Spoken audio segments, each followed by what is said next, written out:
Diberhentiin dulu, Des, biar di share screen. Baiklah, Assalamualaikum warahmatullahi wabarakatuh. Waalaikumsalam warahmatullahi wabarakatuh. Selamat pagi teman-teman semua. Baiklah, kali ini kita akan mempresentasikan tugas kelompok mata kuliah fisika tentang dinamika benda tegar dengan dosen pengampu Bapak Al-Rizal SPD MSI.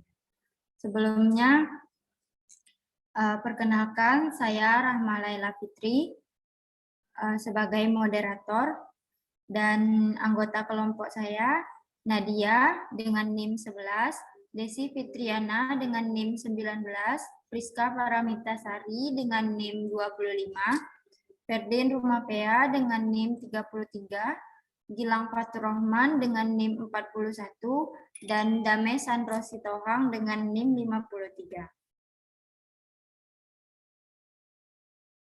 Baiklah, pada kesempatan kali ini kami akan menjelaskan materi tentang torsi dan dinamika benda tegar.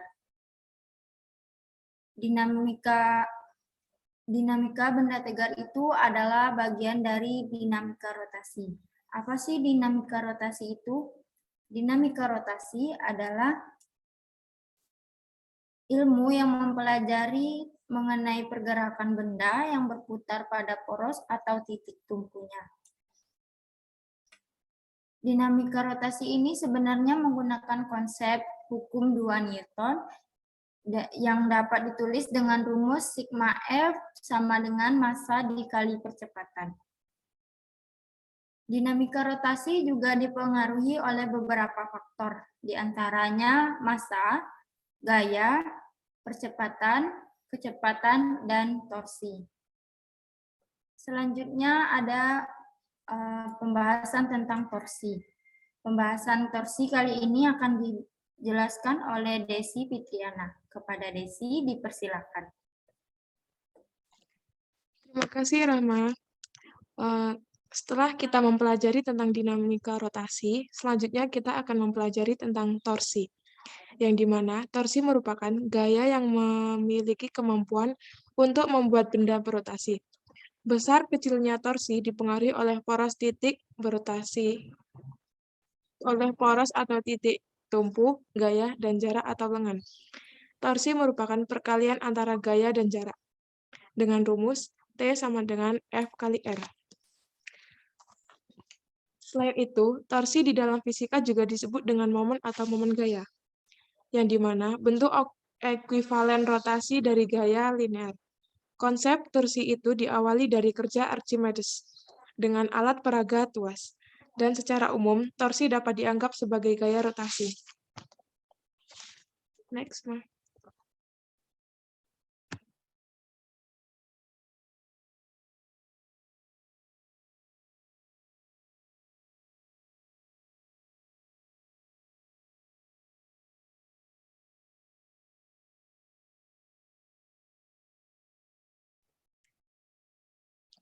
Torsi atau momen gaya. Torsi berarah positif apabila gaya menghasilkan rotasi yang berlawanan dengan arah jarum jam. Sedangkan torsi yang berarah negatif, yaitu apabila gaya menghasilkan rotasi yang searah jarum jam.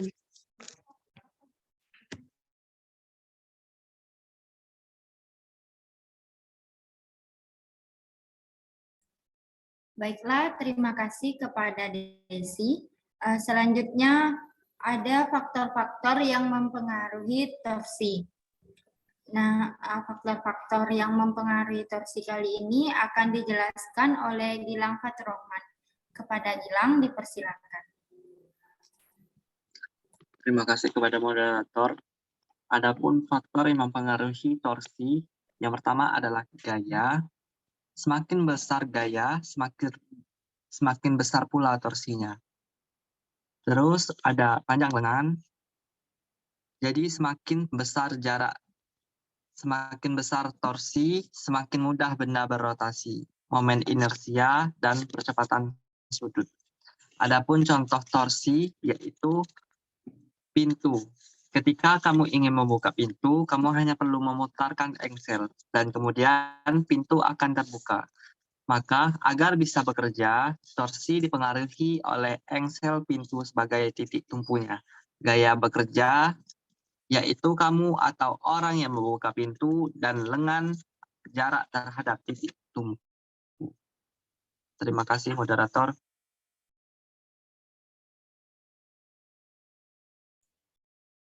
Baiklah, terima kasih kepada Gilang. Selanjutnya ada materi tentang momen inersia. Nah, yang kali ini akan dijelaskan oleh Ferdin. Kepada Ferdin, dipersilakan. Maaf, moderator, apanya kok nggak nampak di HP ku? Gimana sih? Kok bisa Nggak sih? nampak.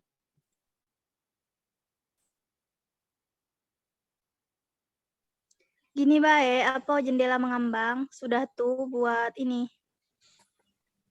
Ulang, berarti ulang kita presentasinya. Tidak ada, Ah, potong ini baik, baru- potong baik. Yang sudah tadi Ini potong. bisa. Bisa nanti Enggak, dipotong. soalnya yang ke record tadi apa, Des? Nah, ini baru gerak, Ma. Semuanya itu loh Ah, waktu ini itu kan mulai. Nah, dari Rama buka itu loh, buka presentasi ini langsung udah aku record. Aku Tadi bisa yang- sih sebenarnya. Tadi tinggal di buat layar Desi itu apa, Des? Yang di layar Desi mengambang. yang ini ya, yang cover ini ya. Ya, cuman cover yang aku kirim tuh, makanya aku bilang jangan ketawa. Terus Rahma bilang nggak ada ketawa, makanya bingung aku. Gimana? Ulang ya. Gimana dong? Ulang lagi. Dipotong baik, tidak apa-apa. Nggak bagus jadinya nanti tuh susah kita. Ya, ulang aja, guys. Ini Zoom-nya tinggal berapa menit nih? Bentar, coba ditengok. Di stop dulu ininya ya. nggak on cam aja sudah, men. Nanti Oh, masih ulang lama lagi. kok. Nanti kan bisa digabungin atau dipotong, di apa pun bisa.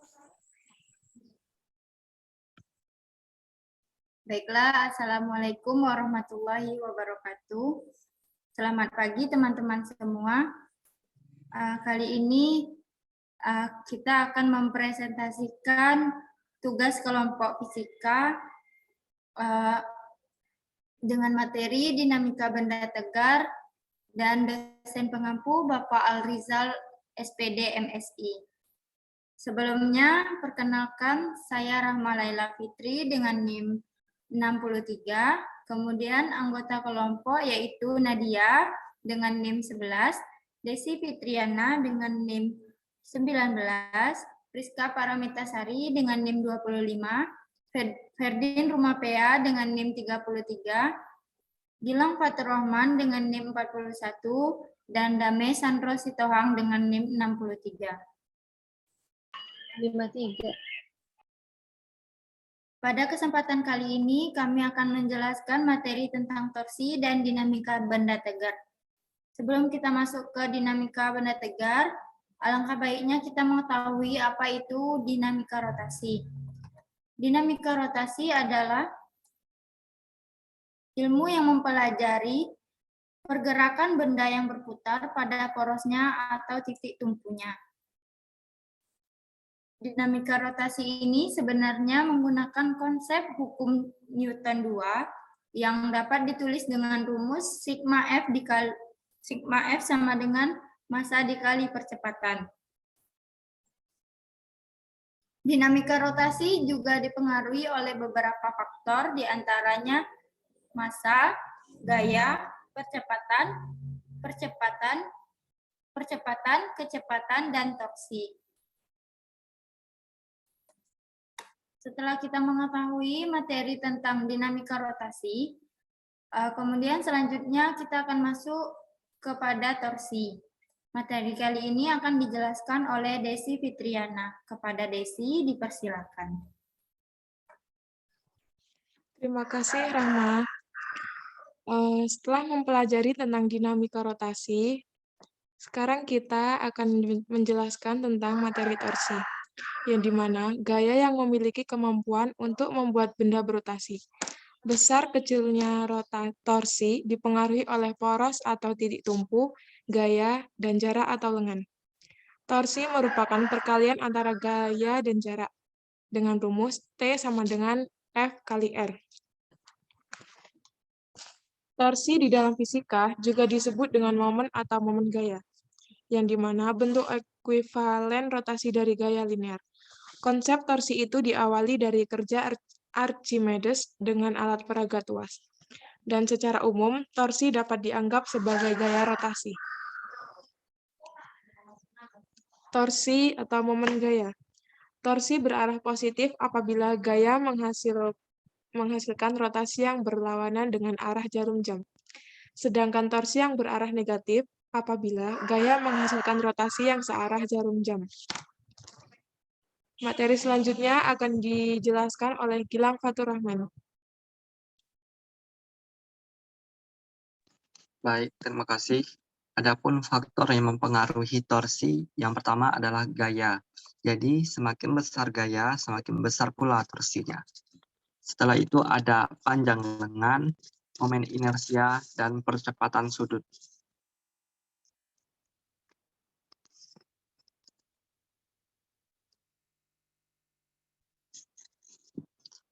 Adapun contoh torsi yaitu ada di pintu. Ketika kamu ingin membuka pintu, kamu hanya perlu memutarkan engsel dan kemudian pintu akan terbuka. Maka agar bisa bekerja, torsi dipengaruhi oleh engsel pintu sebagai titik tumpunya. Gaya yang bekerja yaitu kamu atau orang yang membuka pintu dan lengan jarak terhadap titik tumpu. Lengan torsi, semakin besar jarak, semakin besar pula torsinya. Semakin mudah benda akan berotasi. Terima kasih, moderator. Terima kasih kepada Desi dan Gilang yang sudah menjelaskan materi tentang torsi. Nah, setelah kita mengetahui materi tentang torsi, selanjutnya kita akan melihat materi tentang momen inersia. Materi kali ini akan dijelaskan oleh Ferdin Rumah PA. Kepada Ferdin, dipersilakan. Baik, terima kasih moderator. Momen inersia. Sebelum masuk, kita harus tahu dulu apa itu momen inersia. Jadi, momen inersia adalah ukuran kelembapan suatu benda untuk berotasi terhadap porosnya. Hasil kali antara massa partikel itu M dengan kuadrat jarak tegak lurus dari sumbu rotasi ke partikel itu R2. Secara matematis, momen inersia partikel dirumuskan sebagai berikut. I sama dengan mr kuadrat. Dengan keterangannya, I itu momen inersia, M massa partikel, R jarak partikel dari sumbu rotasi. Jadi, momen inersia dalam gerak rotasi mirip dengan massa dalam gerak lurus. Next.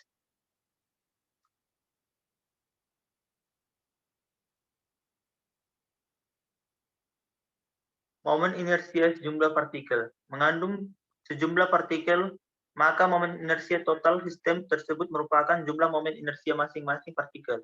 Penjumlahan dapat dilakukan secara aljabar biasa karena momen inersia merupakan besaran skala. Jadi, makin besar momen inersia suatu benda, semakin sulit membuat benda itu berputar atau berotasi. Benda yang berputar juga sulit dihentikan jika momen inersianya terlalu besar.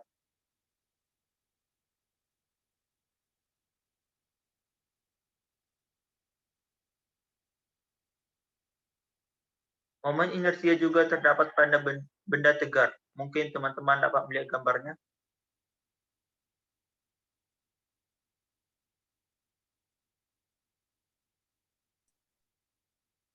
Baiklah, terima kasih kepada Ferdin.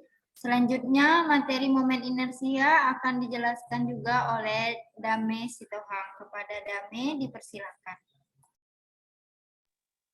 Baiklah, terima kasih.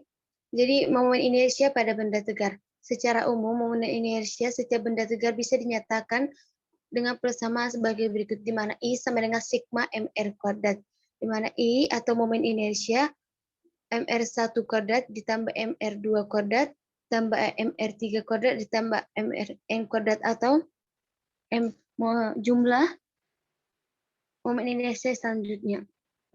Momen inersia dari setiap benda merupakan jumlah total momen inersia setiap partikel yang menyusun benda itu, di mana momen inersia setiap partikel bergantung pada massa partikel itu dan kuadrat jarak atau R kuadrat, di mana partikel dari sumbu rotasi.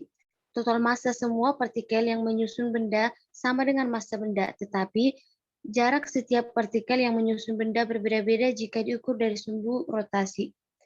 Di sini ada contoh dari momen inersia yang bisa kita temukan dalam kehidupan sehari-hari.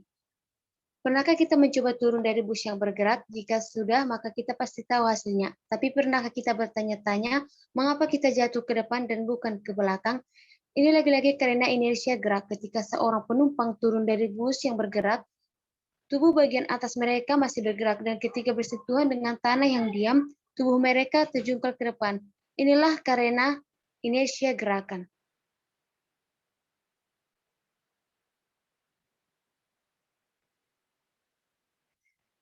Di sini ada contoh soal.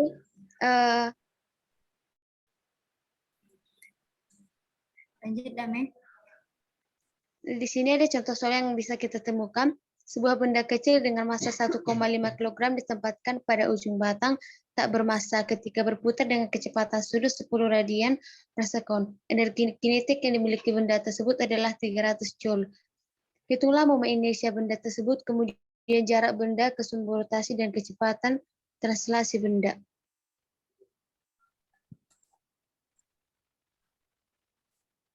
Kita bisa melihat penyelesaiannya di sini, di mana kita memasukkan ke rumus masing-masing. Dan kita akan menemukan jawabannya. Terima kasih. Baiklah, terima kasih kepada Dame dan Ferdin yang telah menjelaskan materi tentang momen inersia. Selanjutnya kita masuk kepada dalil sumbu sejajar. Dalil sumbu sejajar kali ini akan dijelaskan oleh Priska Paramita. Kepada Priska, dipersilakan. Baik, terima kasih moderator. Sebelumnya, apakah suara saya jelas? Jelas, Priska? Baik, terima kasih. Sebelum masuk ke dalil sumbu sejajar, momen inersia sebuah benda, khususnya yang memiliki bentuk tidak teratur, lebih mudah ditentukan terhadap pusat massanya. Namun bagaimana momen inersia benda tersebut jika sumbu tidak melalui pusat massa, maka dibantu dengan dalil sumbu sejajar, yaitu yang berbunyi, jika momen inersia terhadap sumbu pusat massa IPM, maka momen inersia benda bermassa M pada sembarang sumbu yang berjarak dari sumbu pusat massa dan sejajar dengan sumbu pusat massa memenuhi. Rumusnya yaitu I sama dengan IPM tambah MD kuadrat. Contoh soalnya, seperti pada gambar. Dari soal tersebut, maka kita dapatkan jawabannya. Yang diketahui adalah momen inersia pusat massanya sebesar 2027 kg meter kuadrat dengan massa 1215, maka mencari panjangnya terlebih dahulu, yaitu mencari diameter dengan panjang dibagi 2, mendapatkan 2235, dimasukkan ke rumus, maka dapat 8096 kg meter kuadrat. Baiklah, terima kasih kepada Priska Paramita yang telah menjelaskan materi tentang dalil sumbu sejajar. Selanjutnya akan dijelaskan materi tentang jari-jari girasi, yang mana materi ini adalah materi terakhir yang akan kami jelaskan. Materi jari-jari girasi akan dijelaskan oleh Nadia. Kepada Nadia, dipersilakan. Baiklah, terima kasih Rahma. Nah, jari girasi. Sebelum kita memasuki jari-jari girasi, kita mengenal apa itu jari-jari girasi. Jari-jari girasi disebut juga dengan jari-jari inersia. Adalah jarak yang menunjukkan distribusi massa dari benda tersebut. Inersia sebuah benda titik adalah 1 sama dengan mr kuadrat dengan m massa benda titik dari r adalah jarak titik ke sumbu rotasi. Misalnya, momen inersia benda tersebut pusat massa adalah 1 pm. Misalkan massa benda adalah m, jika benda tersebut diperas menjadi sebuah titik massa dan ditempatkan pada jarak r dari pusat massa, maka momenang inersia benda tersebut adalah 1 sama dengan mr kuadrat jika r pilih, sehingga nilai momen inersia ini sama dengan LPM. Maka nilai tersebut dinamakan jari-jari R jadi mr kuadrat G sama dengan 1 IPM. Nah, jari-jari girasi juga digunakan dalam dunia teknik perkapalan atau disebut dengan naval arsitek. Karena kapal memiliki 6 derajat kebebasan, maka jari-jari girasi pun ada 3, yaitu jari-jari girasi terhadap sumbu X atau disingkat dengan Rx. Selanjutnya, jari-jari girasi terhadap sumbu Y atau disingkat dengan Ry. Jari-jari girasi terhadap sumbu Z atau disingkat dengan RZ. Sekian, Rahma. Saya kembali ke moderator. Baiklah, terima kasih kepada Nadia. Dengan berakhirnya materi tadi, maka berakhir pula presentasi kita kali ini. Nah, materi yang sudah dijelaskan diantaranya ada dinamika rotasi, torsi, momen inersia, dalil sumbu sejajar, dan juga jari-jari girasi. Semoga apa yang disampaikan dapat menambah pengetahuan kita semua. Terima kasih kepada teman-teman semua, dan sampai di sini dulu presentasi kita kali ini. Terima kasih. Assalamualaikum warahmatullahi wabarakatuh. Selamat pagi semua.